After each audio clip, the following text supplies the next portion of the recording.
Hi, I'm Linda from English Learning Mind Map. Today, we will learn about Michael Jackson. Michael Jackson.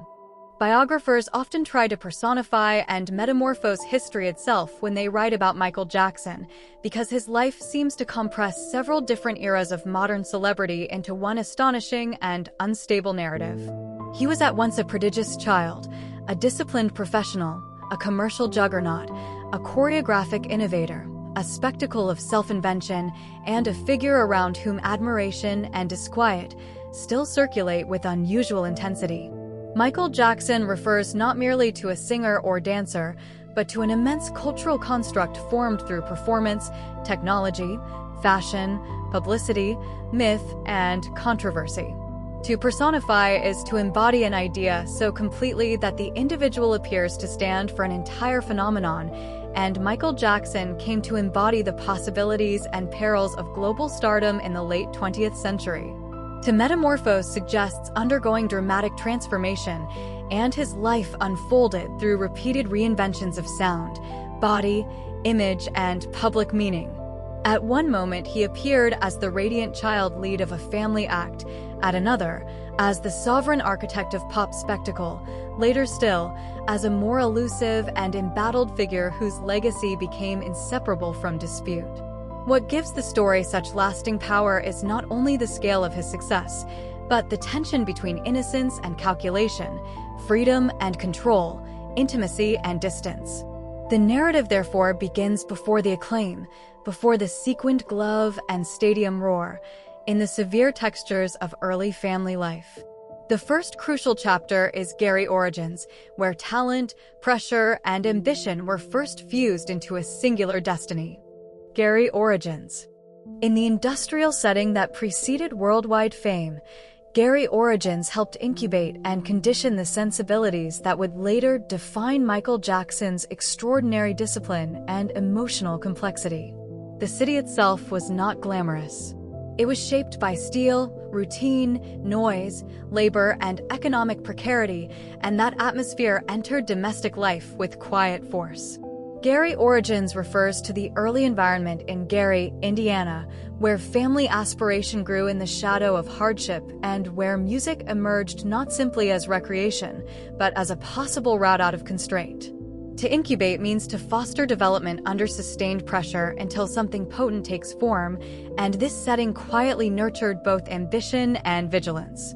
To condition describes the gradual formation of habits and responses through repeated exposure, and Michael Jackson's earliest instincts were shaped by a world in which effort, conformity, and resilience were demanded rather than politely requested. What might seem from a distance like a simple origin story was in fact a dense mixture of affection, austerity, competition, and necessity. The home offered opportunity, but opportunity arrived tethered to expectation. Praise was available, yet it often followed performance rather than preceding it.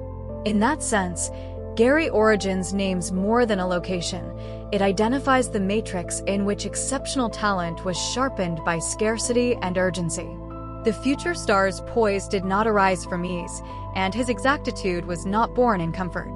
They were formed in a setting where error carried consequence and excellence could seem like a form of escape. To understand the later brilliance, one must first grasp this formative pressure.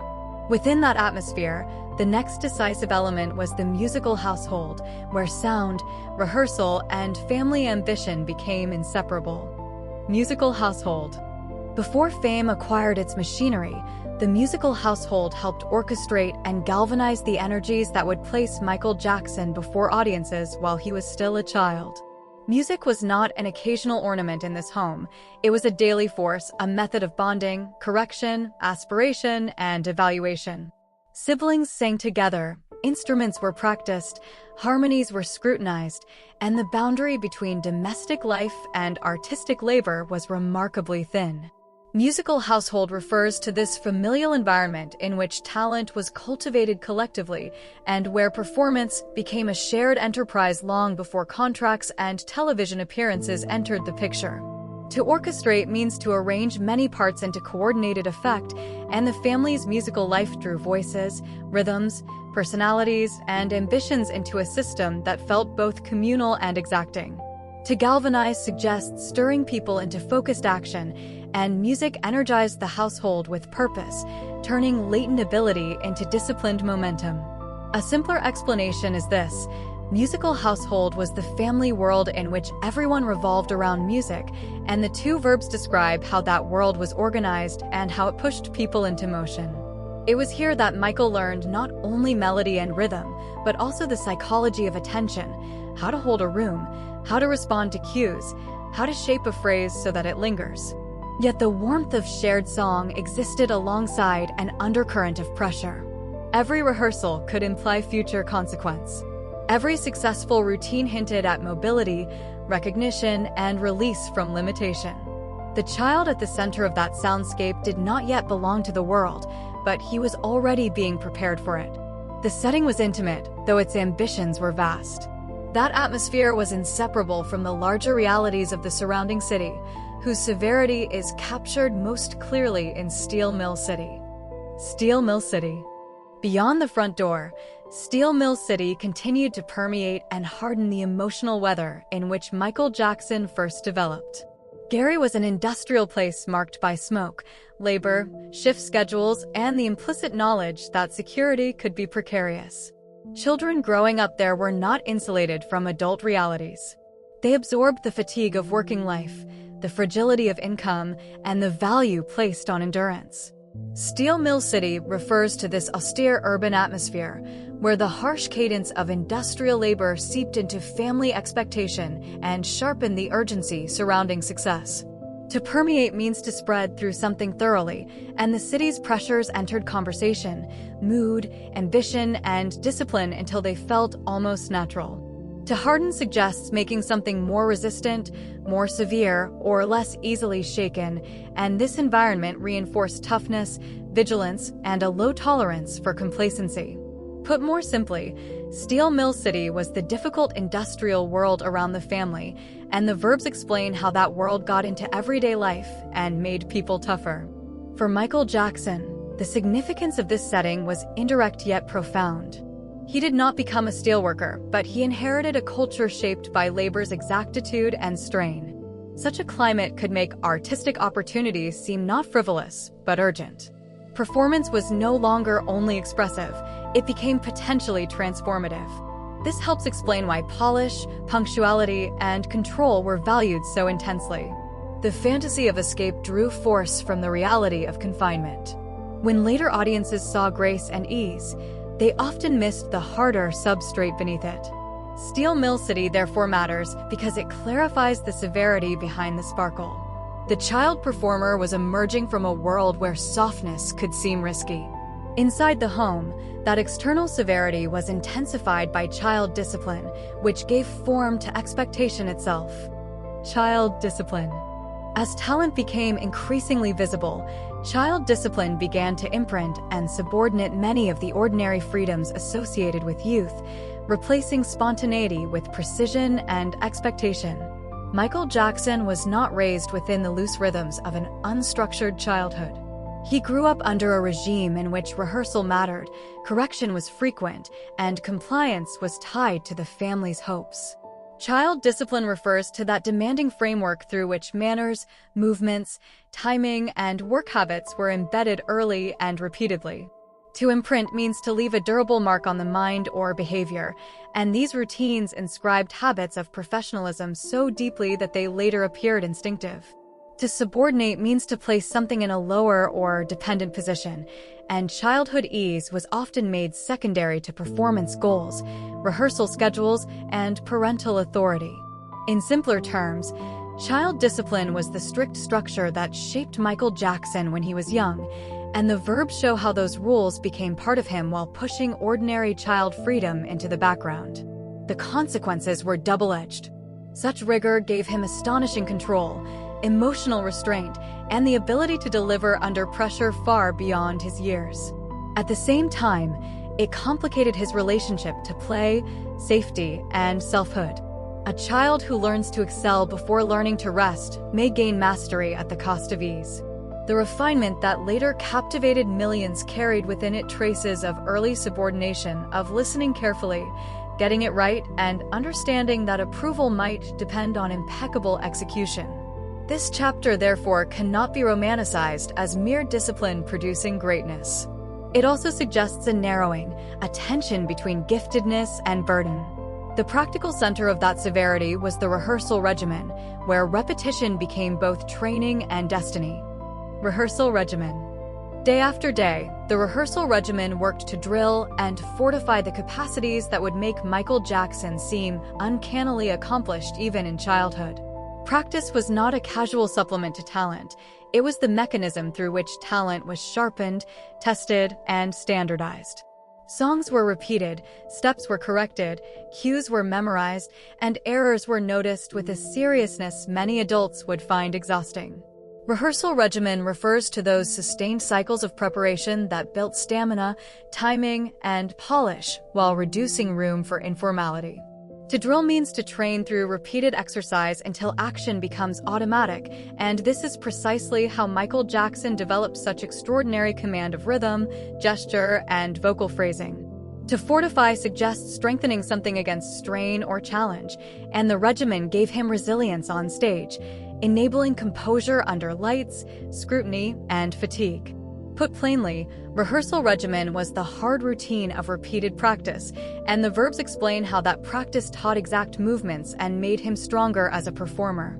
There was, however, an emotional cost hidden inside the polish. Repetition can create confidence, but it can also produce vigilance, perfectionism, and the sense that one is always being measured. For a child, that can become a defining inner atmosphere.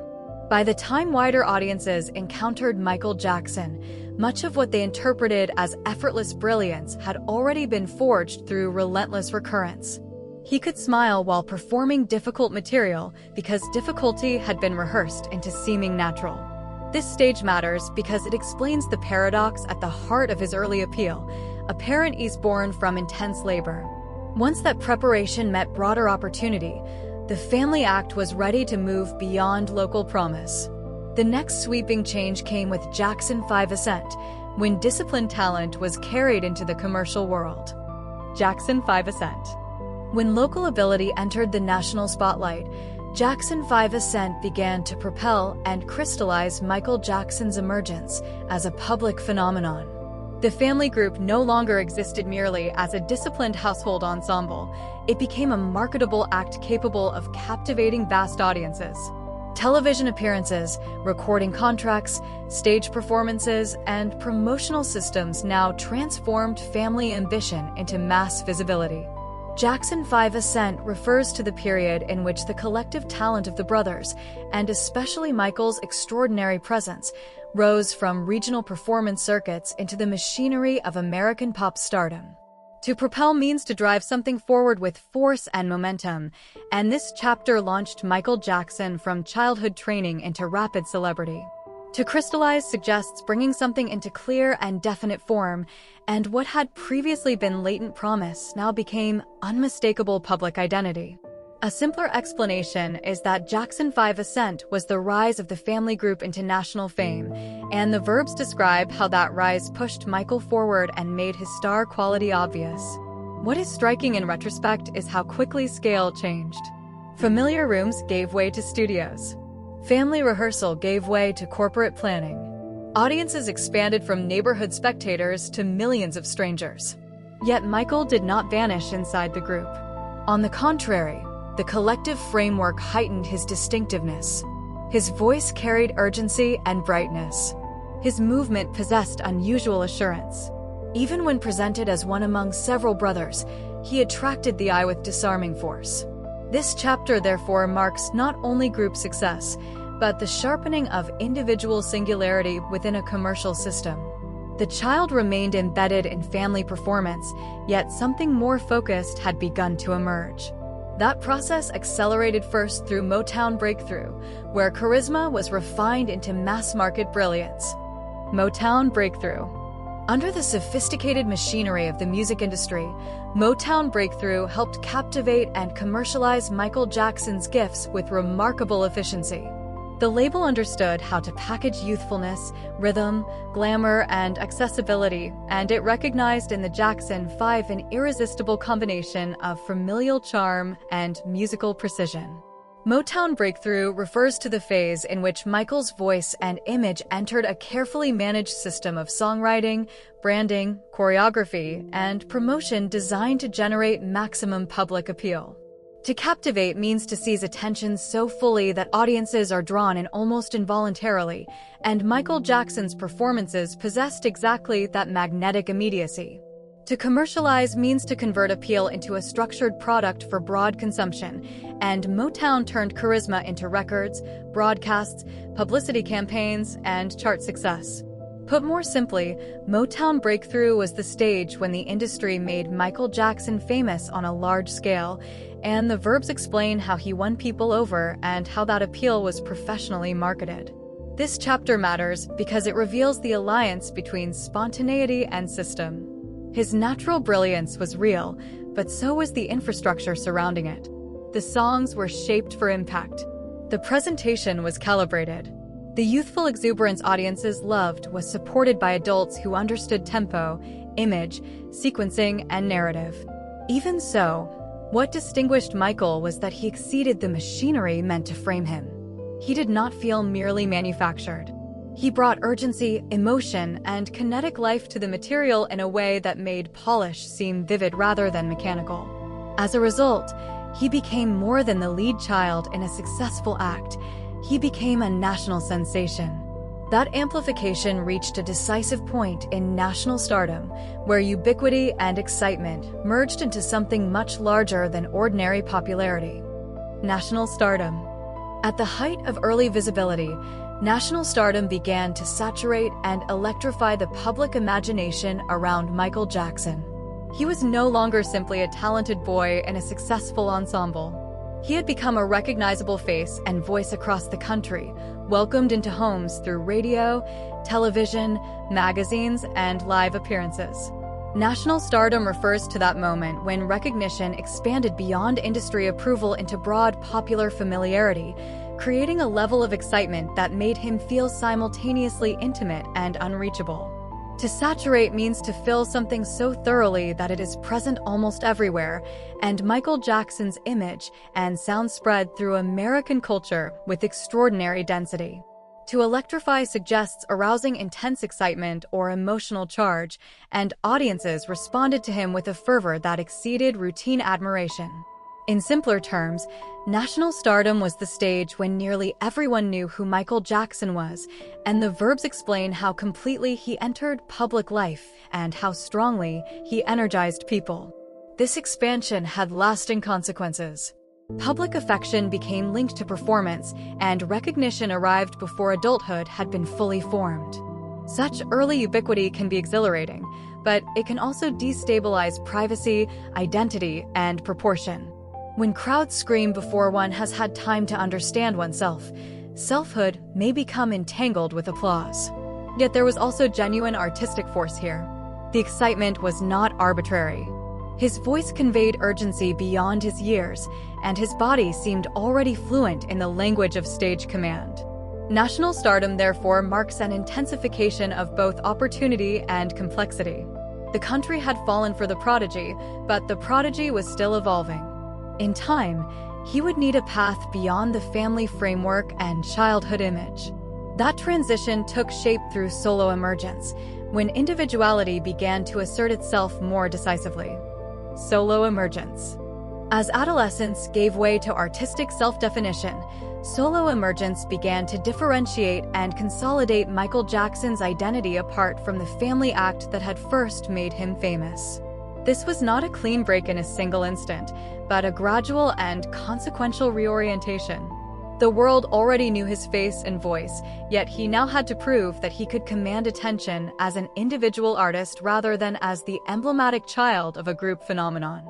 Solo emergence refers to that delicate phase in which Michael Jackson sought a more mature sound, a more autonomous persona, and a stronger sense of authorship over how he would be heard and seen. To differentiate means to establish meaningful distinction, and he worked to show that his artistry possessed dimensions not exhausted by juvenile charm or family branding. To consolidate suggests gathering scattered strengths into a stable whole, and this period helped unify his vocals, musical instincts, stage intelligence, and personal ambition into a more coherent artistic direction. Put simply, solo emergence was the moment when Michael Jackson started becoming his own artist, and the verbs explain how he separated himself from earlier expectations and built a stronger independent identity. This transformation required risk. Audiences often prefer familiar versions of their idols, especially those introduced in childhood. To mature publicly is to renegotiate affection without losing it. Michael managed this by intensifying sophistication rather than abandoning accessibility. The music became sleeker, the grooves more adult, the confidence more controlled. He was not discarding his past so much as extending it into a different register. The result was a clearer sense of self, one that prepared the ground for a major artistic leap. That leap arrived with Off the Wall, where adulthood, groove, and creative freedom came vividly into focus. Off the Wall. With a new level of assurance, Off the Wall began to liberate and invigorate Michael Jackson's artistry, revealing a performer who was no longer merely transitioning out of childhood fame, but actively defining adult brilliance. The album carried an atmosphere of elegance, propulsion, sensuality, and joy, and it announced that Michael could inhabit modern pop and dance music with authority rather than inherited momentum. Off the Wall refers to the landmark record that established his mature solo identity in unmistakable form, combining vocal finesse, rhythmic sophistication, and a buoyant self-possession absent from earlier phases. To liberate means to release from constraint, and this album freed Michael Jackson from the narrower expectations attached to his juvenile persona and group past. To invigorate suggests infusing something with renewed energy and vitality, and the music pulsed with a freshness that made his voice, movement, and charisma feel newly expansive. A simpler explanation is that Off the Wall was the album that let Michael Jackson sound fully grown and exciting on his own, and the verbs explain how it freed him artistically and gave his career new energy. The significance of this stage cannot be overstated. He was no longer simply a former child prodigy who had survived transition. He had become a sophisticated recording artist capable of commanding the center of popular music. The songs moved with suppleness. The vocals glided without strain. Pleasure itself became a form of technical mastery. Yet beneath the brightness was a larger artistic accomplishment. He had found a way to make discipline feel exuberant rather than severe. The album radiated control without stiffness, polish without sterility. It offered proof that maturation need not mean heaviness, it could also mean radiance. From this point onward, the scale of possibility changed dramatically. What followed was not just further success, but global pop sovereignty, an era in which he would alter the meaning of superstardom itself. Global pop sovereignty. Once artistic maturity aligned with spectacular ambition, global pop sovereignty enabled Michael Jackson to dominate and reconfigure the landscape of modern entertainment. He was no longer simply a successful recording artist with extraordinary appeal. He became a planetary symbol of pop itself, a figure whose releases, appearances, and visual iconography could command simultaneous attention across continents. Global pop sovereignty refers to the era in which Michael Jackson's reach surpassed national celebrity and entered the rarefied zone of worldwide cultural command, where music, dance, style, and media technology converged around a single persona. To dominate means to exert overwhelming influence or control within a field, and Michael Jackson's commercial, visual, and performative power became unmatched in popular music. To reconfigure suggests altering the structure of something so deeply that its terms of operation are changed, and his ascent transformed expectations surrounding album promotion, music videos, concert spectacle, and celebrity image. Put more simply, global pop sovereignty was the period when Michael Jackson became the biggest pop figure on Earth, and the verbs explain how he ruled that space and changed how it worked. What made this era exceptional was not numbers alone, though the numbers were immense. It was the fusion of artistic command with technological timing. Television and TV, global distribution, and image circulation amplified his work with unprecedented force. At the same time, he understood that modern fame required synthesis. Sound had to be seen, dance had to become emblem, clothing had to become signal, performance had to become myth. In this phase, he did not merely release music, he staged events that reorganized attention itself. The result was an expansion so vast that ordinary terms like success seemed inadequate. The most dramatic expression of that expansion arrived in Thriller phenomenon, where popularity became near universal cultural event. Thriller phenomenon. At a scale few artists have ever approached, Thriller phenomenon helped catapult and universalize Michael Jackson's fame until it seemed to exceed ordinary cultural boundaries. The album did not simply perform well, it became a ubiquitous force in public life, crossing demographics, formats, and markets with astonishing momentum. Songs dominated airwaves, images flooded screens, and his name acquired a near-mythic recognizability that traveled across language and geography. Thriller phenomenon refers to the vast expansion of Michael Jackson's celebrity and authority through the blockbuster success of Thriller, a project whose reach altered the economics and imagination of pop music. To catapult means to launch something upward with sudden, dramatic force, and this era lifted him from major star to a stature bordering on the singular. To universalize suggests making something broadly accessible and resonant across many kinds of audiences, and Michael Jackson's appeal now stretched beyond conventional genre, age, and national limits. A simpler explanation is that Thriller phenomenon was the explosion of Michael Jackson into worldwide pop supremacy, and the verbs show how he was launched to a higher level and embraced almost everywhere. Yet the phenomenon was more than sales.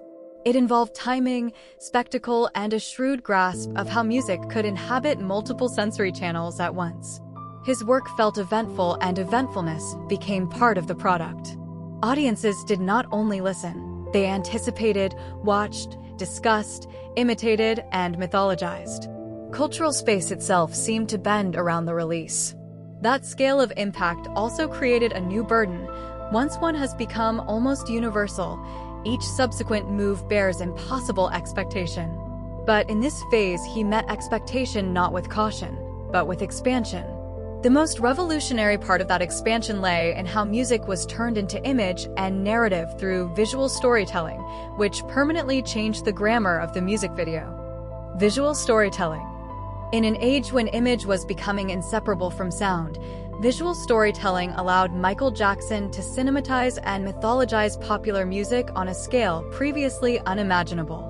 He understood that a song could be extended, dramatized, and intensified through moving images that did far more than decorate the track.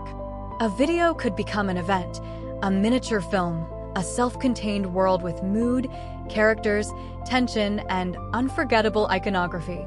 Visual storytelling refers to Michael Jackson's transformation of the music video into a narrative and cinematic form capable of generating meaning beyond the song itself.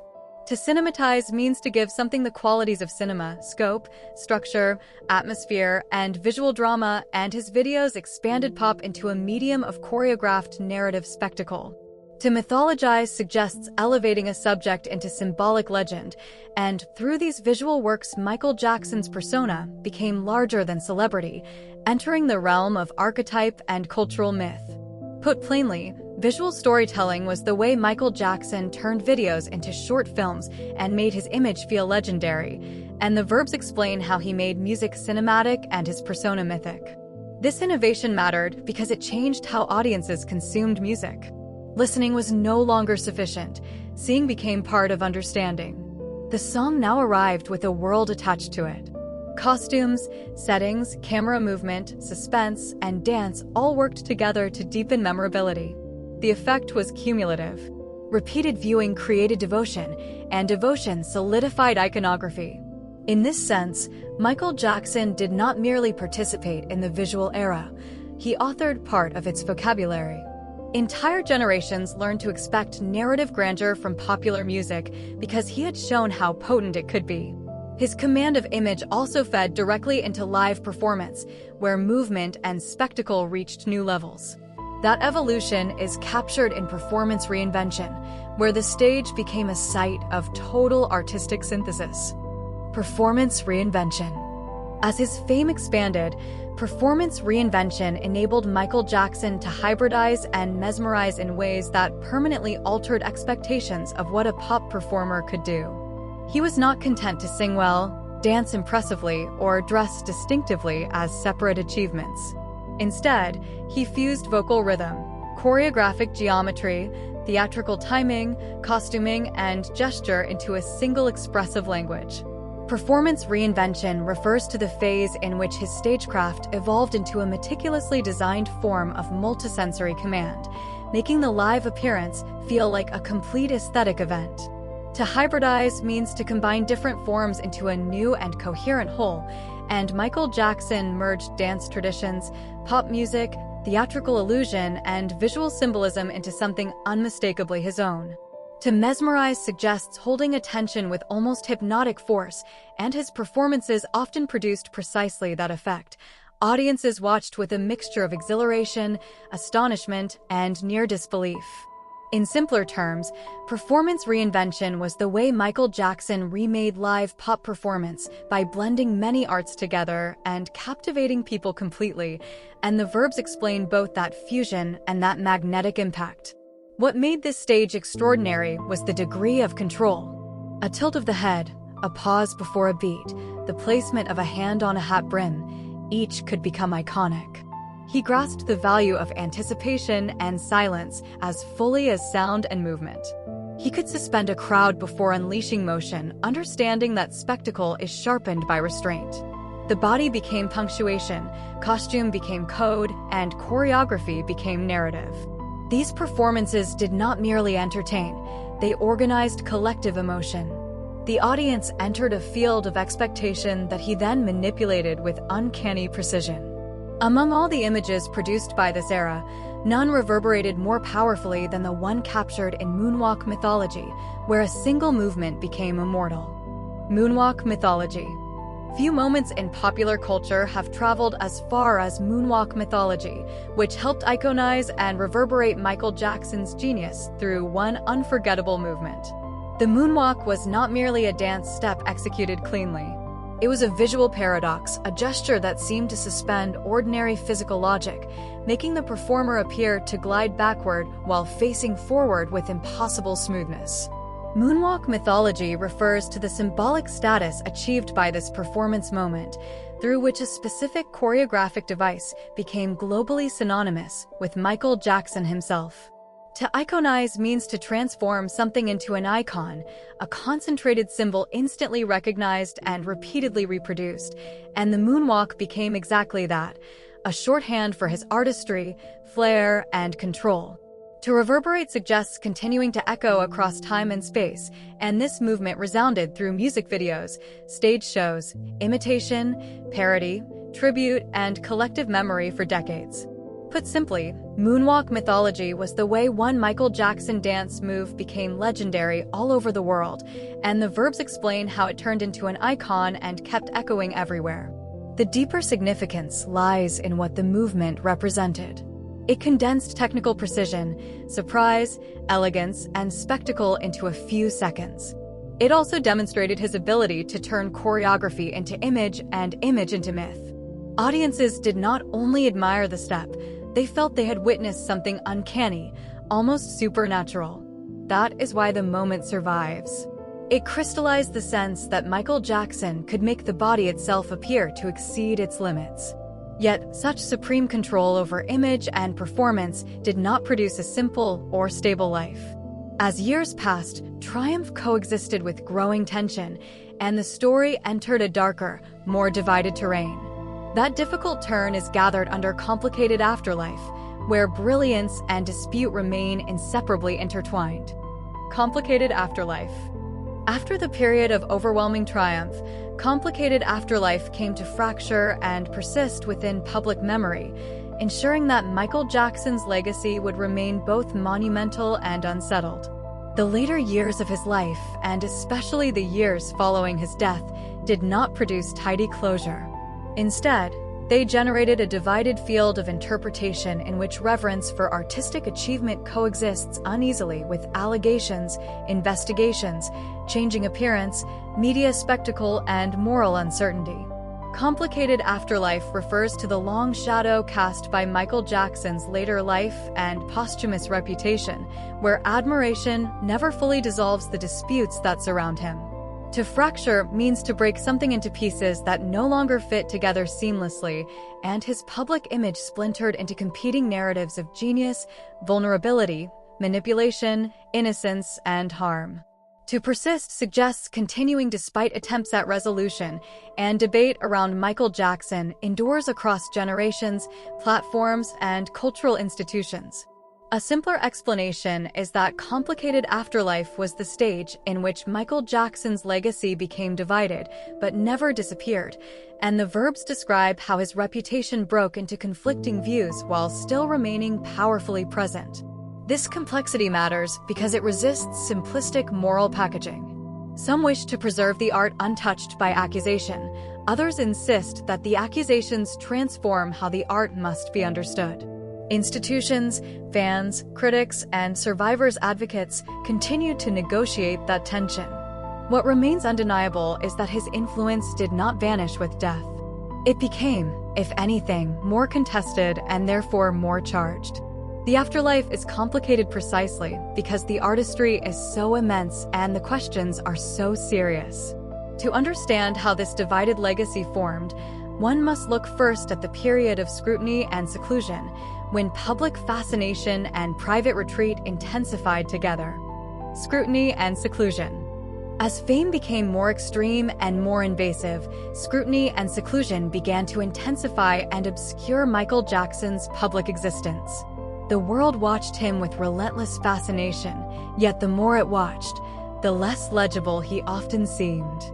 Changes in appearance, unusual habits, lavish spaces, erratic rumors, and an increasingly sensational media environment produced an image that was both hypervisible and strangely inaccessible.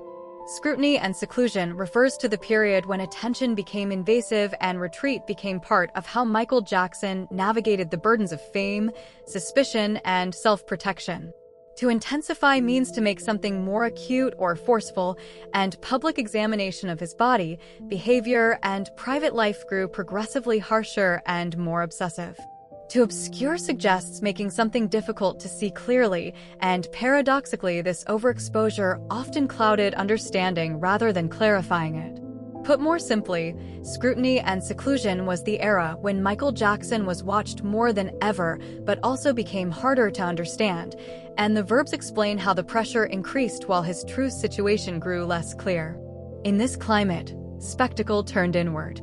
The artist who had mastered image now became the object of uncontrolled image production by tabloids, reporters, and rumor mills. Privacy eroded. Interpretation multiplied. Withdrawal could look evasive or simply necessary, depending on one's perspective. This was also a period in which vulnerability, power, wealth, and dependency intersected in troubling ways. Nothing about it was cleanly readable. The public consumed fragments and built narratives from them.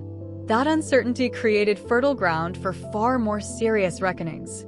Among the gravest and most enduring of these was legal controversy, which would profoundly shape how his life and work continue to be discussed. Legal controversy.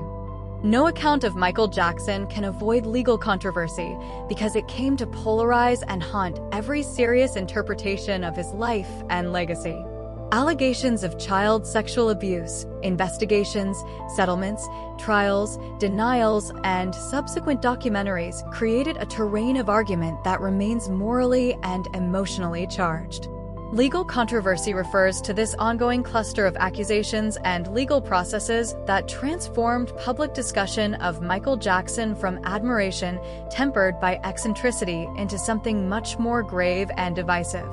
To polarize means to split people into sharply opposed camps, and the allegations produced exactly that outcome: unwavering defenders, resolute critics, deeply conflicted admirers, and many others unwilling to accept easy binaries.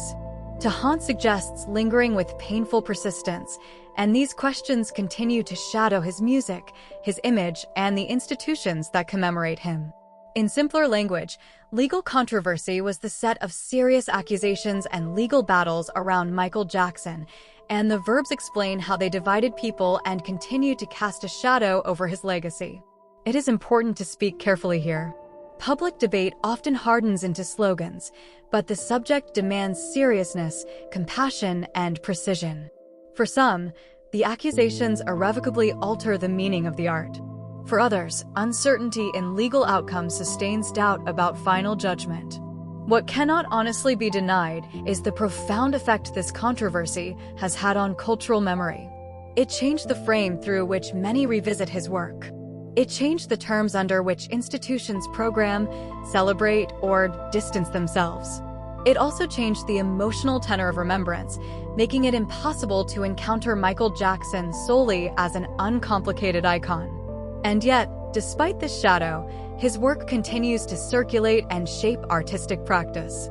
That persistence appears most clearly in posthumous influence, where absence did not end impact. Posthumous influence.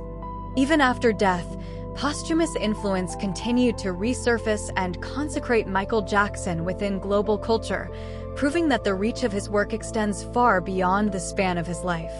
Songs remain in circulation, choreography is imitated, costumes are referenced, and younger artists still borrow from his vocal phrasing, stagecraft, and visual ambition. At the same time, each revival of his work often reopens debate, ensuring that remembrance is rarely free of ethical complication. Posthumous influence refers to the enduring presence of Michael Jackson's art, image, and cultural vocabulary after his death, as they continue to shape taste, performance, memory, and controversy. To resurface means to reappear after seeming to recede, and his presence repeatedly returns through anniversaries, samples, documentaries, viral clips, tribute performances, and renewed commercial interest. To consecrate suggests elevating something into revered status, and many listeners, performers, and institutions continue to treat his artistic achievements as canonical or near sacred within pop history. Put more simply, posthumous influence was the continued power of Michael Jackson after he died, and the verbs explain how he keeps coming back into view and how many still treat his work as historically exalted. This endurance reveals something crucial about cultural memory. It is neither neutral nor singular. A legacy can survive because it is beautiful, because it is marketable, because it is contested, or because it remains emotionally unfinished. In Michael Jackson's case, all four conditions apply. His songs still move bodies and memories. His image still triggers admiration, discomfort, nostalgia, and argument. He remains present precisely because his work was so formative and his life so unresolved in public consciousness. The culmination of this ongoing presence can be seen in cultural canonization, where institutions and audiences continue deciding what place he should occupy in history. Cultural canonization. In the long aftermath of a singular career, cultural canonization continues to enshrine and reappraise Michael Jackson in ways that reveal how unsettled greatness can remain. Museums, critics, musicians, fans, streaming platforms, dance traditions, and academic discussions all participate in determining whether and how his work belongs within the enduring canon of modern art and entertainment. Cultural canonization refers to the process through which Michael Jackson is preserved as a foundational figure in popular culture while simultaneously being re-examined through changing moral, historical, and institutional standards. To enshrine means to place something in a position of honored permanence, and his music, choreography, and visual innovations have undeniably been granted such a place in the history of pop. To reappraise suggests evaluating something again in light of new knowledge or altered values, and every new generation revisits his significance with fresh admiration, unease, or skepticism. Put simply, cultural canonization is the ongoing effort to decide how Michael Jackson should be remembered in the cultural record, and the verbs explain how he is both honored and continually reassessed. This final stage does not resolve the contradictions of the story. Rather, it preserves them. Michael Jackson remains a figure of dazzling artistic consequence whose life also raises grave and enduring questions. To speak of canonization without reappraisal would be naive. To speak of reappraisal without acknowledging artistic magnitude would be incomplete. His legacy, therefore, endures not as a settled monument, but as an argument lodged inside modern culture itself. The child shaped by discipline, the innovator who transformed image and rhythm, the star who seemed almost superhuman, the man surrounded by controversy, and the posthumous symbol under constant reconsideration all remain part of the same story. That is why Michael Jackson still commands attention, not because the narrative is simple, but because it is so immense, influential, and unresolved. Thanks for watching. Please like and subscribe for more English lessons.